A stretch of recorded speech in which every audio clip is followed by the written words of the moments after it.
My true story from Tennessee after the wedding. My daughter secretly put laundry detergent into my coffee machine every day to poison me and take my property. Luckily, I installed a hidden camera and handed the footage to the police. She won't even taste the difference. She's drank bitterness her whole life. My daughter-in-law's voice cut through the quiet kitchen like a blade. She leaned in close to my son, her husband, smirking as she lowered her voice even more. One sip closer to silence. That's all she's good for now. She paused, her eyes glinting with cruelty. If she drops dead on the porch, we can call it natural causes. They did not know I heard them. I was standing just around the corner, my hands still damp with dishwater from washing yesterday's plates. But then I froze, the sponge slipping from my fingers, and I let them have their moment. I soaked in every word. Bitterness, silence, natural causes. They thought I was too old to understand, but I understood perfectly. It had been 2 weeks since I moved in with them. Widowhood had closed a door on the life I had with Harold, but the world thought it opened another in my son's house. I brought with me the furniture from our home, the memories we wove together, and yes, I brought the papers for the life insurance, the savings, and the will that was unsigned because I had not yet found the right moment to share it. I believed I would be welcomed, cherished even, for all that I gave. But hindsight is clearer. They framed the first morning perfectly. A woman with a bright smile handed me a steaming mug, precise and fragrant. "Here you go, Mom," she said with practiced sweetness. Cold coffee, I thought. But that could happen. Within hours I had cramps deep in my gut, my vision blurred. My hands shook when I reached for the faucet. I told myself it was my fault. Always that thought, because my son hovered, concern in his eyes. But each sign intensified. A morning later, I barely made it to the sink. They brushed it off. "You are just tired. It's just age." The third time, I misplaced my reading glasses for an hour. That's when I started noticing the powder residue on the coffee filter, slimy white trails on the funnel each time she poured. I am no fool. But I had to be cautious. He was my son. I didn't want to believe he would help, or at least ignore her actions. When I looked at him, I pretended not to recall the late-night whispers I heard the evening before. "We just need to wait another week. She still hasn't touched the property papers." Sometimes the truth hides beneath the cloak of family duty. So I decided to observe, to measure, to prepare. But I did not mention a word. The mornings after that were weighted with dread. My hands trembled before the kettle. I drank anyway, because resistance would only pique their suspicions. Each sip became a gamble, each swallow a risk. I double-checked the coffee canister lid, but she always ensured it was locked tight. I watched her from the corner of the kitchen as she filled the filter. I noticed how she paused, stirring something into the water before locking the lid. I didn't stop her. Not yet. I went to the doctor after the third alarming episode. She pressed stethoscopes against my heart, asked me to write my name, to hold still, to look at her clearly. She said it was essential tremor, age, nothing to worry about. But when I reminded her of my perfect health record, that Harold and I walked 2 miles daily until the day he passed, the doctor shifted. I was in my 70s, ripe for decline, she said. That was enough for them. Yet I suspected otherwise. Because the tremor only came after breakfast. Because my vision cleared by noon. Because there was acid residue under my tongue that tasted like bleach. Because bitterness, yes, but chemical bitterness. I could taste it even as they told me to rest, to eat oranges, to stop worrying. I decided to line the filter holder with layers of paper, to collect particles. I waited for the culprits to think they had succeeded, that my blindness would justify their words. And then the day came. I tasted nothing out of place in the drink itself, but the residue from residual spots had collected. I brought it home myself, rinsed the funnel, wiped the filter, kept the evidence in an envelope inside my purse. My son looked at me the next morning as I stood quietly with the mug. He said, "Mom, maybe you should go stay with your friend Linda for a while. Rest." His eyes contained compassion, but not enough to stop her. It was the first time he mentioned Linda's invitation. I nodded, and he kissed my forehead. I didn't mention the twitching blind spot he ignored the moment I nearly dropped the cup in his presence. I swallowed. Again. I opened the kitchen cabinet and rearranged the mugs. The blue mug Harold bought me on our 40th anniversary would stay hidden. I would have to drink from the plain white set, noticeable but not alarming. Later, if I ever need to stop the poison, I'll know whose cup has what. But for now, I must act like nothing is wrong. That afternoon, I found a discreet camera online, grainy footage, inconspicuous. I wired it behind the coffee nook where no one would look. I tucked the power cable into the wall behind the toaster. Later that evening, when they were all asleep, I placed a USB stick next to the DVR slot and tucked it inside the drawer. My heart pounded not with fear but with resolve. My world was under threat, but this was my home. I would protect it. The next morning, I sat at the island. My book lay open but unread. When she twisted the lid of the coffee canister, paused, and then slowly poured into the filter, I did not look away. I pretended to be lost in thought. I watched her pour water, pause, reach for something behind her, an unknown powder, and stir it into the machine. My breath caught, tears pooled behind my vision. I bowed my head, a single nod to her routine, then stood and left the kitchen before my hands shook again. I will wait. I will survive. I will record. I will act. Some wounds we conceal until we have the proof. My proof is that camera, still recording as I type this now. Each morning it captures her betrayal more clearly. And one day soon she will stumble not upon my weakness, but upon my strength. They think the older I am, the quieter I will be. They believe I will die soon, and everything will be theirs. But they forget I've endured forceful storms, outlived diseases, and built a life with gentle hands and a sharp mind. They forget that bitterness sharpened my instincts. And one sip closer to silence, my voice will rise louder than the echo of her betrayal. Because I am not done living, and I refuse to vanish quietly. I woke with my chest tight and my head throbbing. The house was quiet but inescapable. My bones ached, as though I had aged by decades overnight. I told myself it was just exhaustion, or a weak heart. But beneath it all, a slow anger simmered. This wasn't just age. I made my way to the doctor's office mid-morning, trying to ignore my stomach twisting in knots. The receptionist smiled and handed me a clipboard. I'd written my name 30 times in the last 2 weeks. First as a test of strength, then as a declaration that I was still present. Dr. Keller appeared, sharp, clean, too young to understand grief. He checked my vitals, asked some routine questions, then peered at me. "Everything looks fine for your age," he said. "Your heart is steady. Your blood pressure is a little elevated, but that often comes from stress or age. Simple things. Try to rest more, eat more fiber." I nodded, but in my chest words bristled. I told him about the tremor, about my vision blurring. He watched me reach for the chart with my right hand, trembling. After an awkward silence, he asked, "Have you considered it might just be age catching up?" It was an answer I'd heard too many times. Wrinkles, bone density, forgetfulness. They blamed everything on age. But this was different. This was calculated. Stepping out of the clinic, I slipped into the car, closed my eyes, and let the world spin. I felt foolish. I'd come with evidence, my mornings, the taste residue. But he dismissed it all. He was complicit, whether he knew it or not. Back home, I tried to focus on the day. I switched between dusting and sipping water, avoiding the kitchen but not the ache in my skull. I remembered the nights I found small, unexplained splashes of powder under the coffee maker tray, the smell of soap lingering in the air. I wasn't paranoid. Not yet. Just determined. Later that afternoon, I went downstairs to my sewing room, a refuge of memories and hush. The soft hum of the sewing machine felt safe. And then, that breath, like footsteps near the kitchen. I froze. I listened. My daughter-in-law's voice, low, whispering. And another voice, Dr. Keller's. "This is working," the doctor said. His tone was too calm, full of practiced confidence. "Soon she'll be out of the way and everything falls into place." I felt the floor shift beneath my feet. They don't hide well when they think I'm sleeping. "Doc, how long?" the voice asked quietly. "Another week. Maybe 2.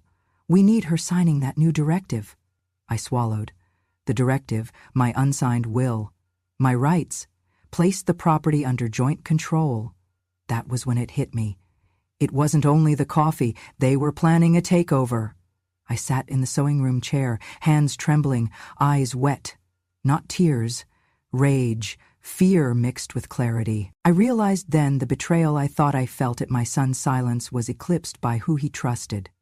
Her, and the man who swore to protect me. I waited until I heard footsteps retreating upstairs, and the hush returned. Then I opened the drawer beneath my sewing table where I kept 2 small notebooks. One was my journal, the other had all the medical records we ever compiled. I nodded to myself. Enough waiting. That evening, I took out the notebook and wrote, "Today I heard the last whispers. I own this house. I own my life. They plot to remove me, body and rights. I will not disappear." I turned off the lights and stood in the darkened hallway. The house was quiet and still, but I heard everything. The next morning, I woke early before anyone else. I dressed and made my way into the kitchen. My stomach pitched. I paused at the sink and looked into the empty mug. I reached down into my pocket and touched the cold metal of a small hidden camera, bought online that morning. It was tiny, no bigger than a button. The camera would live behind the coffee nook. I found a spot right behind the water filter unit where it could see the entire area. I installed it quickly, glancing only once over my shoulder. At first it felt like betrayal, placing a camera in my own home. But then I remembered their betrayal. My hands shook, not with fear, but determination. I taped the wire into the cabinet behind the toaster and tucked everything neatly. No one would see it. Later, when they gathered for dinner, the house smelled of roast chicken and rosemary. My daughter-in-law smiled at me across the table. My son looked distracted. I ate slowly, savoring every bite, listening to the clink of forks, the hum of conversation about weekend plans. Everything felt surreal. After dinner, I excused myself and returned to my sewing room. I opened the second notebook. I wrote, "Camera installed. First test tomorrow morning. Keep calm. Do not reveal." In my head, I rehearsed the routine. Wake early, let her pour, wait for the telltale move, then fetch the file. I would record every moment of that slow betrayal. That night, I laid awake for a long time. I remembered Harold's steady voice. I reminded myself of who I was, a woman who built hospitals with her husband, who managed finances, who cared for children and neighbors. I would not be forgotten here. I would not become invisible. When I finally slept, I dreamt of coffee pots melting into puddles of bleach. I woke with tears in my eyes but strength in my chest. Daybreak came. I sat at the island, book open but unread. I watched the filter drip, her shadow moving in careful steps. I held the coffee mug tight, my heart pounding. She clicked the lid closed, smiled at my back and turned away. I waited, a heartbeat, then reached under the counter, slipped out the USB I'd wired to the camera. My world shifted that moment. I wasn't a passive victim anymore. I was a woman with evidence, with purpose. I climbed the stairs, paper in hand, and stood in front of the mirror. My reflection looked older but not beaten. I touched the lines around my eyes. They were proof of survival. I whispered to myself, 1 week, 1 clip, justice. And for the first time in a long time, I believed it. The morning light crept into the kitchen just before 6, soft and cold. I slipped out of my bedroom and made my way downstairs as quietly as I could, careful not to disturb the house. The camera I installed was in place, hidden behind the coffee nook. Now I filled the coffee canister with fresh beans, silently hoping this time would confirm everything I feared. I found my favorite white mug in the top cabinet. I liked that mug because it reminded me of simpler days. Violet's baby shower, my husband's birthday, quiet Sunday mornings before the world woke up. In that soft light, I filled it with water from the carafe and set it next to the kitchen island. Then I stepped back, heart steadying. Minutes later, I heard the cabinet open, the familiar shuffle of slippers. My daughter-in-law appeared, as always, first. She didn't smile at me. She glanced at the mug, flicked her hair out of her face, turned to the filter assembly, and knelt to refill with fresh grounds and water. I watched from the end of the hallway. She paused when she heard the machine turn on. I imagined her thinking everything was normal. Then, very quietly, I heard her unscrew a small jug from behind the sink.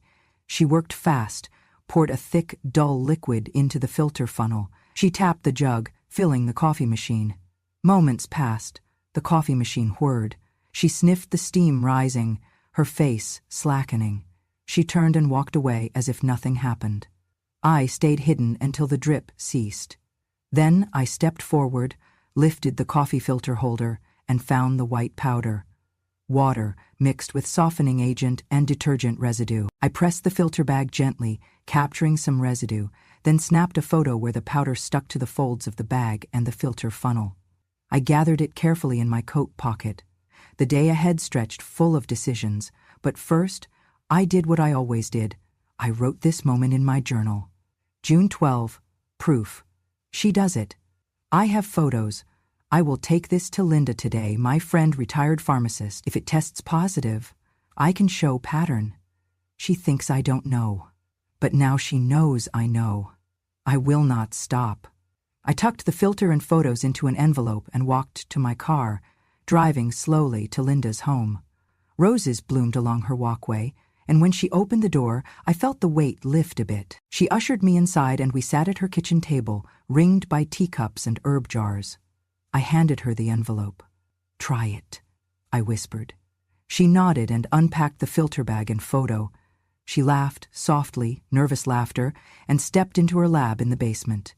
30 minutes later, she reappeared, holding a sealed test tube. "Did you spill laundry detergent on your hands?" she asked gently. I shook my head. She lifted the tube. Hundreds of parts per million of sodium lauryl sulfate, along with traces of borate. It's definitely from detergent, enough to irritate the stomach lining, enough to harm the kidneys over time. I exhaled. I almost cried, but the anger crystallized it into power. "Thank you, Linda." She squeezed my hand. "Are you going to the police?" "Soon," I said. "First, I need records. I'm starting a separate account today. No group access, no shared cards." It was the next phrase I spoke that felt decisive. "And I need copies of medical records, medication logs, the works. I want every doctor's note from the time I moved in. If I can show a pattern, it's stronger. I want undeniable proof that this isn't just age or stress. It's sustained poisoning." Linda nodded again. "I'll help however I can." That afternoon, I made an appointment with my personal banker. I had cash, a portion of savings, and I needed it off their radar. I signed papers for a private account under my name, with no joint access. The account was modest, enough to cover living all expenses independently if I needed to leave. The woman who opened the account asked, "Moving soon?" And I said simply, keeping my options open. She didn't ask more. Back at home, I returned to my kitchen. My daughter-in-law was making breakfast. She looked at me curtly. "Running errands?" she asked. "Just bank stuff. Don't wait up for lunch," I said quietly. She nodded, but something flickered in her eyes. Frustration, fear, or both. That afternoon, I collected the camera footage. I spent hours labeling each clip with date and timestamps: June 9, 10, 11, June 12. Each clip showed the same pattern, her pouring detergent powder into the coffee machine. I waited until my son went to work. Then I slipped the USB into my bag and called my lawyer, Mrs. Patterson. She picked up immediately. "Be in the office at 10 tomorrow," she said. My heart raced. Finally, evidence, legal steps, not revenge, but justice. That evening I gathered all documents in a folder: photos of residue, Linda's lab report, copies of my bank account change, filtered footage timestamps, and a letter to Mrs. Patterson. I left the folder in my room as I prepared a light soup for dinner. My daughter-in-law sat across the table, inspecting me through narrowed eyes. I ate slowly, tasting every spoonful. My son watched me, worry in his posture. She said nothing, but I felt the tension coil. She knew something had changed. After dinner, I excused myself for an early rest and went to bed. I lay awake, mind racing but confident. I thought of the next steps: meeting Patterson, filing the complaint, perhaps even preparing a family disclosure. My son might hate me, but the truth was a flame worth letting burn. I fell asleep, with clarity pulsing through me.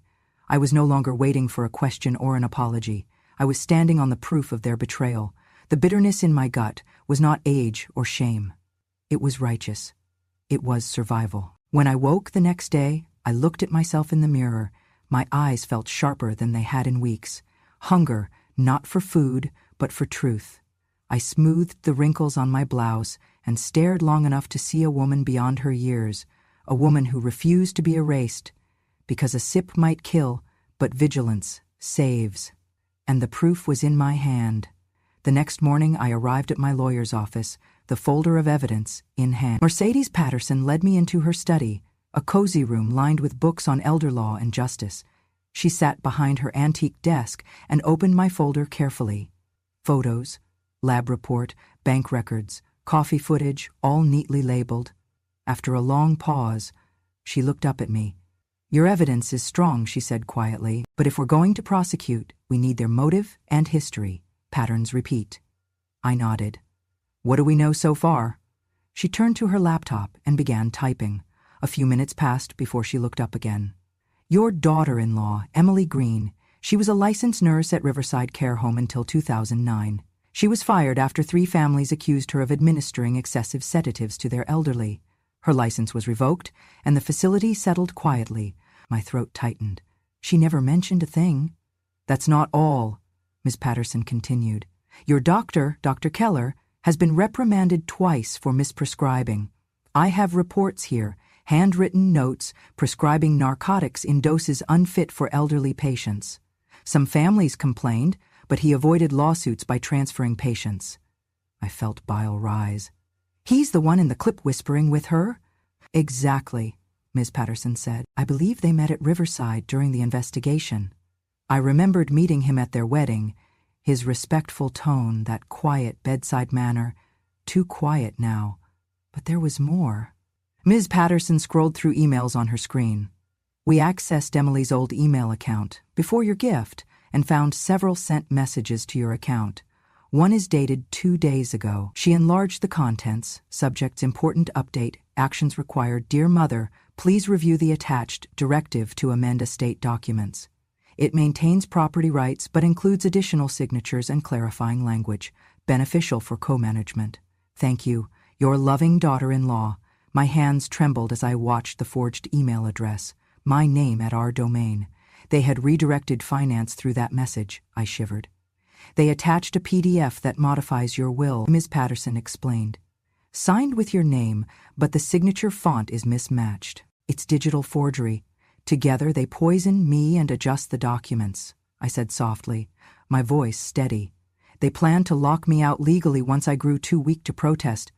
"They underestimated your awareness," Ms. Patterson said, giving me a look.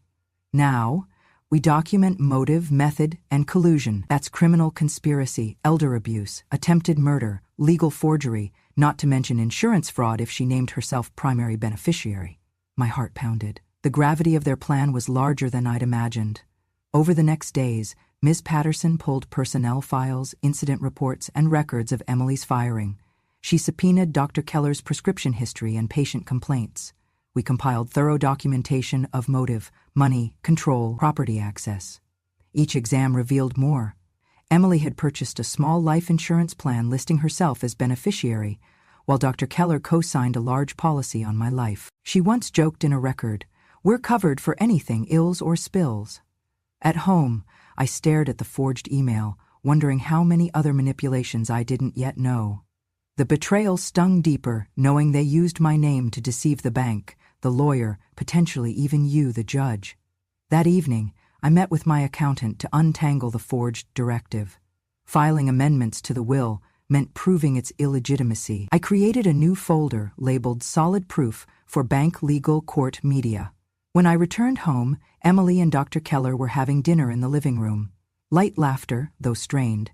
I walked past cautiously, but Dr. Keller smiled warmly. My eyes fixed on his face, and I knew no warmth there. He saw guilt. Weeks passed. The investigation deepened, grand jury subpoenaed records. My son grew distant, jealous. He asked if he should step in. I told him to let the system work, it would speak louder than anger. Late at night as I lay in bed, I reflected on how carefully they built their house of deception. Not just poison. They had planned to erase me from the family lineage, the property, and the world. They believed they were smart. They believed I was old and fading. But they underestimated the power of memory and silence. I held their plot in my pocket, in my folder, taped and bound. The camera continued to roll each morning, capturing more pieces.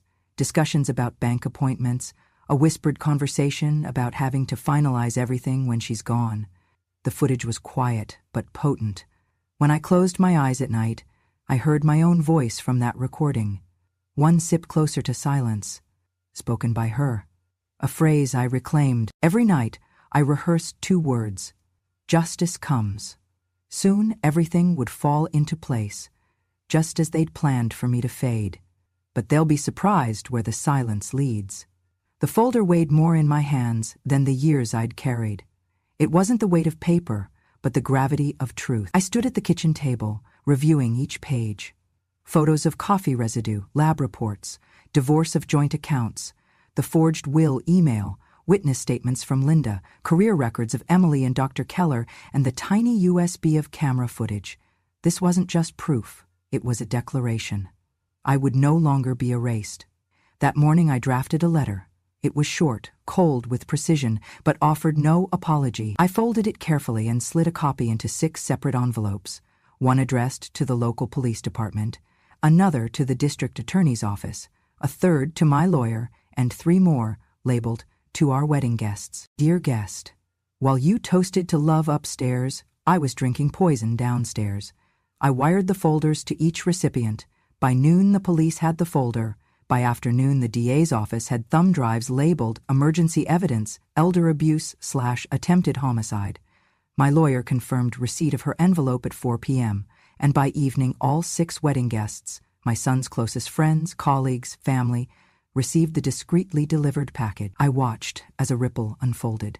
Messages began pouring in, shocked texts, calls asking if I was okay, emails expressing horror and sympathy.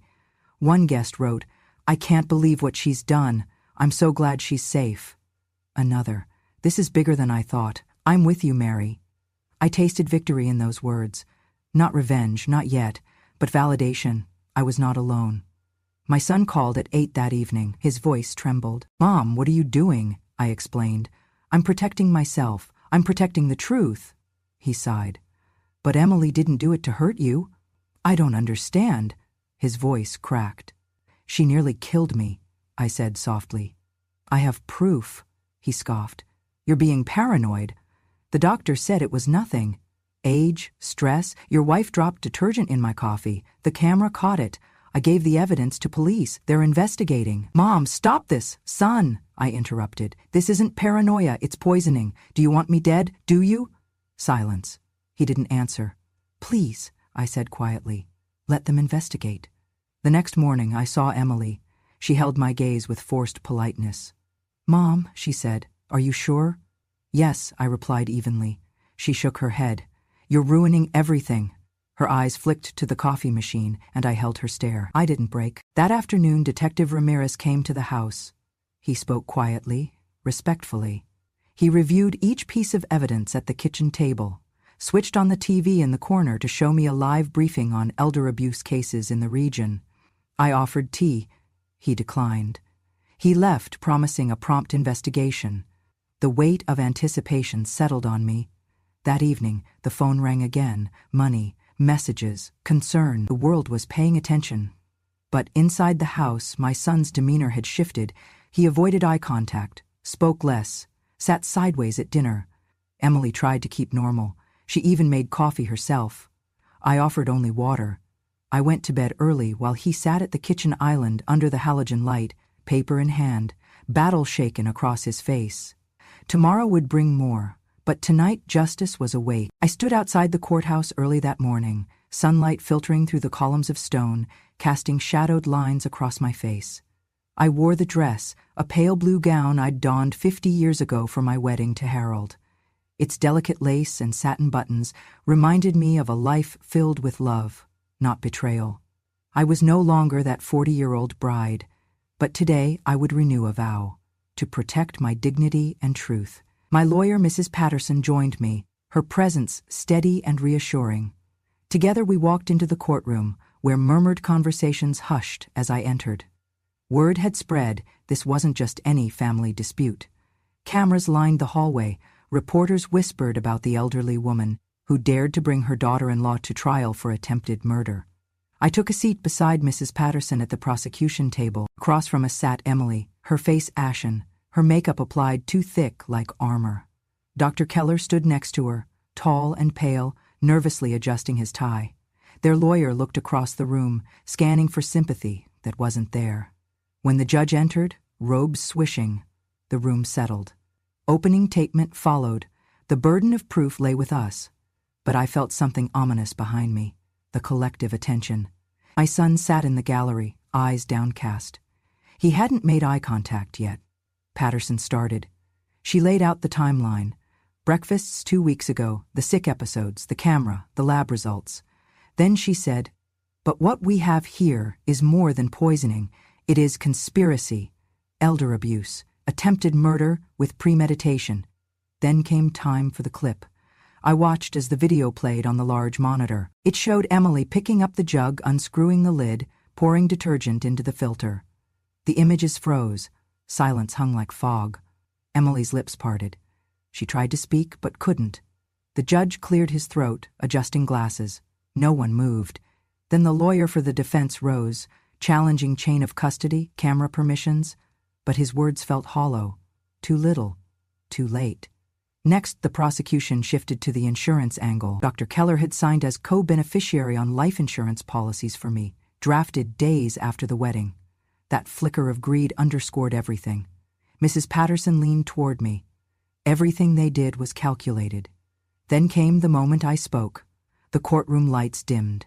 I rose slowly, weaving my words with clarity. "Your Honor, I lost my husband 6 months ago. I came here looking for refuge in my own family. Instead, I found a slow poisoning. Every morning I drank from the same machine, believing it to be coffee. I didn't realize then that each sip edged me closer to death. She knew I wouldn't taste the detergent. She counted on my age, my quiet. She thought I'd vanish without a trace. They called it natural causes. Someone said, if she drops dead on the porch, no one will ask. I'm standing here because I refuse to be that old woman who disappears." My voice cracked over the word, old. The gallery held its breath. My son's face had gone pale, and my daughter-in-law stared, her mask slipping. I continued, "They tried to kill me slowly, but I remember it fast." Silence fractured. I looked at Emily, once a daughter figure, then at Dr. Keller, the man who pretended to care. I wanted them to understand. I am more than memory loss. I am the result of every sacrifice. Every lesson. I am the outcome of 15 decades of living, and I demand to continue living. The judge called for a recess. I sat back down, a tremor of adrenaline in my veins, yet a sense of triumph softened the panic. Mrs. Patterson squeezed my arm. Cameras in the hallway glimpsed my dress, a bridal blue shining across their lenses. When court resumed, the DA called Detective Ramirez to testify. He confirmed details. Emily had purchased detergent in suspicious quantities. Dr. Keller had filed suspicious insurance paperwork after the wedding. Texts between them spoke of urgency. Signalize it before she notices. Emails were signed with my name. By midday, the jury had seen enough. Verdict read, guilty on all counts. Emily faced 15 years for attempted murder, conspiracy, elder abuse, and insurance fraud. Dr. Keller, 20 years, no parole, no leniency. As the judge banged the gavel, I closed my eyes. The echoes rang like a bell. I lived. When court emptied, I saw my son lingering. His eyes met mine, filled with shock and something deeper, regret. He whispered, "Mom, I'm sorry." I nodded, but words failed me. My life had been upended, but today I reclaimed it. I exited the courthouse, wearing the wedding dress not as a memory, but as armor. Behind me, cameras snapped, audience stirred, and the sound of my voice spoke across town. They tried to kill me slowly. I remember fast. This courthouse day would mark not just a victory, but a lesson. Silence is not surrender. I remained standing. Rain fell steadily the morning after the verdict, painting the streets of Nashville in shades of gray. I sat in the modest tea shop I opened just days ago, sipping chamomile from a delicate porcelain cup. It was called Still Standing, a name chosen with quiet intention. The walls were lined with soft tea blends and a few black and white photos of my life. Harold and me on our 50th anniversary, me in that same pale blue dress, smiling broadly. The bell over the door jingled, and I looked up expecting a customer. Instead, I saw him, my son David, standing there, soaked, rain dripping from his collar. His face was a map of exhaustion and regret. He clutched something in his hand, papers fluttering in the wind. I set down my cup with a soft clink. He stepped forward, water seeping into his shoes. He looked at me with eyes I barely recognized, haunted, sorrowful. He didn't say anything. He just reached into his coat and placed a thick envelope on the counter. "Read it," he said, voice low. I watched him for a moment before opening the envelope. Inside was a stack of papers, the finalized divorce petition, his signature detaching himself. Under it, a single line, "I have done the unthinkable. I'm not worthy of you or the name you gave me." He sank to his knees in the empty shop, head bowed, tears trailing down his cheeks. Rain pounded the windows like a drumbeat of fate. Nothing moved but David and the storms outside. He said, "Mom, I didn't want to hear his apologies. I'd heard his silence before. I'd felt his protection of Emily when I most needed him. I'd tasted the betrayal long before the coffee was laced." His voice cracked. "I didn't know. I didn't see it. I love you, Mom. I never wanted her to hurt you."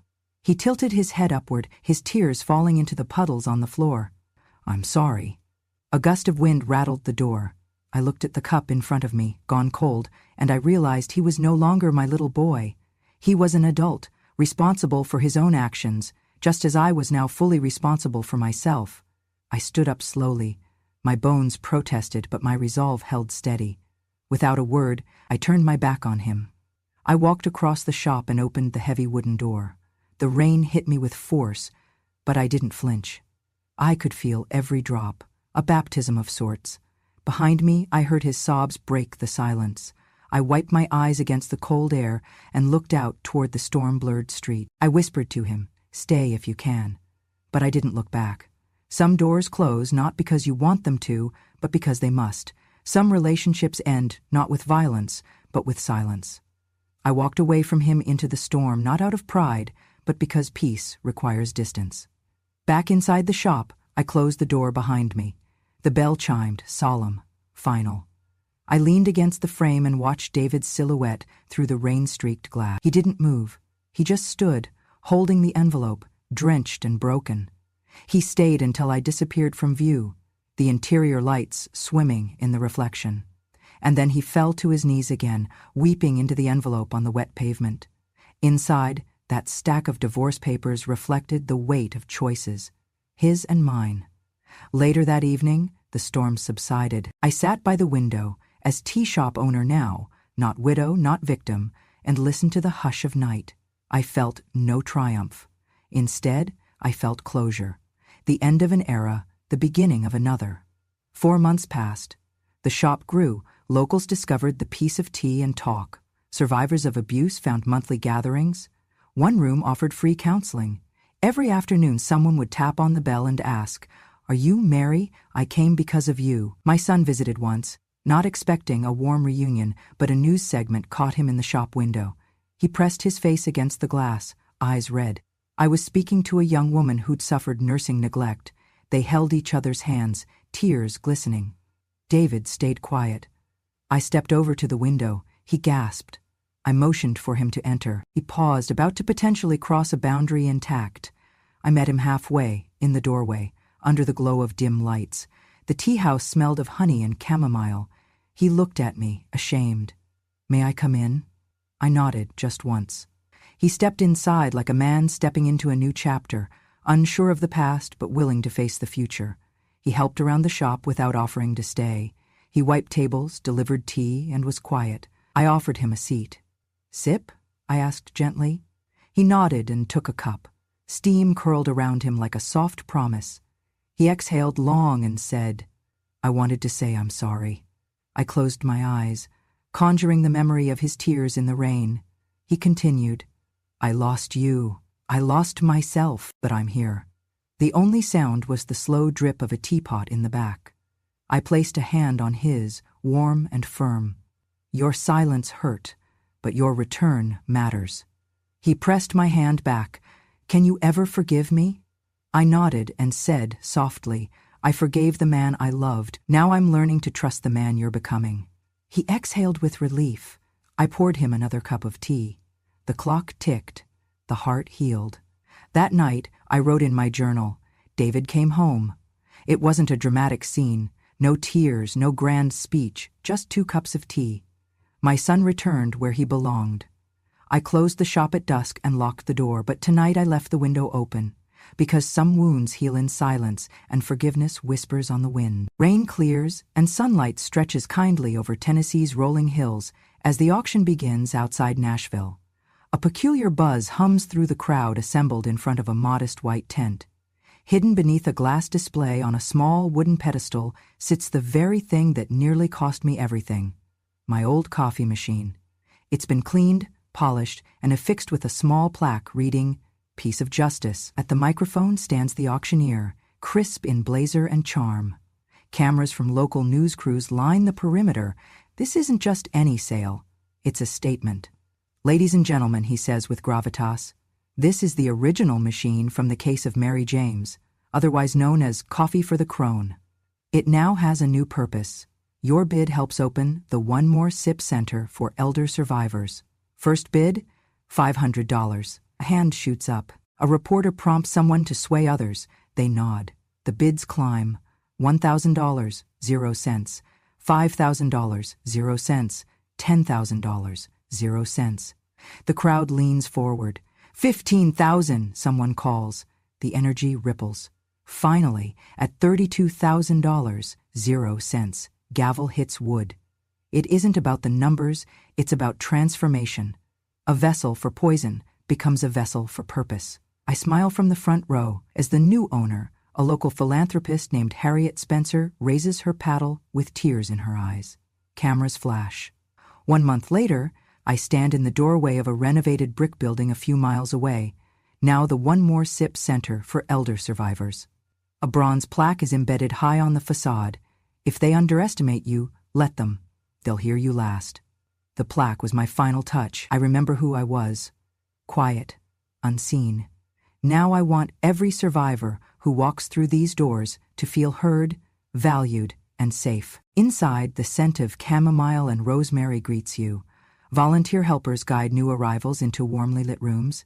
One room, painted a soft mint green, is designated for counseling. Another, pale yellow, is used for workshops and guest speakers. Under soft lighting, comfortable chairs gather around a low table holding fresh scones and tea. Each space carries a memory of survival and support. A local news crew draws close. The reporter introduces me on camera. Reporter: "Mary, congratulations. It's a beautiful space today. How does it feel to turn a tool of harm into one of healing?" I meet her gaze steadily. I'm no longer hiding. I clear my throat, then say, "Me. They fed me poison. I fed the world your confession." Cameras capture the line. Within hours, that phrase is splashed across the evening news. By next morning, it shows up as captions on social media, quoted in news tickers, shared in Facebook feeds. Even strangers send me messages. That line hit like a revolution. It is viral, a quiet power, a deliberate statement. A few weeks later, a young woman arrives with a shy smile. She introduces herself. "I'm Carol L. I'm a social work student. I saw your center's announcement. May I volunteer?" Her voice is warm and earnest. I nod, and together we walk through the rooms as she asks questions, sets up folders for new clients, prepares tea for an informal workshop later that afternoon on speaking when no one listens. Watching her, I think of my younger self, new to the city, learning that kindness doesn't always protect you. I ask her, "Why do you want to stay long-term?" She meets my eyes without hesitation. "Because elders deserve more than help, they deserve a voice. And because you showed me what it means to stand up." I nod, touched. That's more than any donation. That afternoon, survivors start drifting in. Women and men older than me, each carrying stories folded in their eyes. A woman whose daughter threatened nursing home placement to access her bank accounts. A retired teacher whose granddaughter took her keys so she wouldn't mess things up. They arrive shy, hesitant, yet their hope glimmers in every step. I stand at the front, teapot in hand, ready to welcome them. I pour chamomile into delicate cups. One by one they come forward. We form a circle. And they begin. I was told I was just confused until I fought back. He said I'd lose everything if I fought for my rights. But I came today for the first time to say thank you for creating this. I close my eyes for a moment. The taste of tea, the warmth of voices, the gentle tears. It's more than I ever dreamed after my ordeal. The place hums with life. Over the next few months, the center thrives. Workshops, legal clinics, art therapy, community talks, it becomes a lifeline. My son visits shoulders low, but speaks now. He sits, sipping mint tea, watching survivors share stories. I don't introduce him. I don't offer a seat. He finds one on his own. One morning I overhear him talking softly with Karel by the tea bar. Son, I let her control everything, even my loyalty. I was wrong. Karel, it takes courage to be quiet, and courage to return. I can see both in you now. I smile from across the room. A small moment of reconciliation. Beginning, not an end. But the heart of this story belongs to our unveiling event on grand opening day. We cut a blue ribbon. Guests include the mayor, reporters, survivors' families, donors. I step to the podium, my shawl draped over that same pale blue dress, my bridal gown pinned under a modern cardigan. Some gasp in recognition. I speak softly but firmly. We opened this place because age should not equal silence. Because a poison machine once nearly took my life, and instead, this community chose to make it a symbol of hope. This center belongs to every person whose voice was silenced. Let this house be a reminder. Even the most bitter sip yesterday can bloom into tomorrow's strength. Applause fills the room. A tear forms at my temple as survivors nod in solidarity. Later that evening, I sit at a table by a window. The city lights twinkle beneath the darkening sky. Karoli approaches, holding a small wooden plaque she made, still standing. She sets it beside my teacup. I touch it, eyes swelling. She says softly, "You were never a crone. You are our quiet justice." I reach across the table. "And you? I can't imagine this place without you." She smiles deeply, absorbing every syllable. As night approaches, I sit in the empty shop and reflect. From that first sip of betrayal to now, I've transformed fear into action. Once invisible, I've become a beacon of gentle power. The One More Sip Center stands as testimony. Survival isn't just about living. It's about reclaiming voice and space. I write in my journal, "They thought I would fade. I thought I would disappear. But in the shadows, I found resolve. Now this shop, these walls, they speak louder than poisoning ever could. This is where silence voices rise. This is where I finally stood, not for myself only, but for all who follow." And so, dear listener, this is where it ends and begins again. If you've ever felt underestimated, invisible, or quiet in your own story, remember one thing: if they underestimate you, let them. They'll hear you last. Thank you for staying with me. If this story moved you, if you know someone who needs a sanctuary or a survivor's voice, please like, subscribe, and share Grandma True Stories. Let's lift up every voice that's ever been silenced, because one more sip of justice can change a life. Subscribe now, and never let your silence be your end.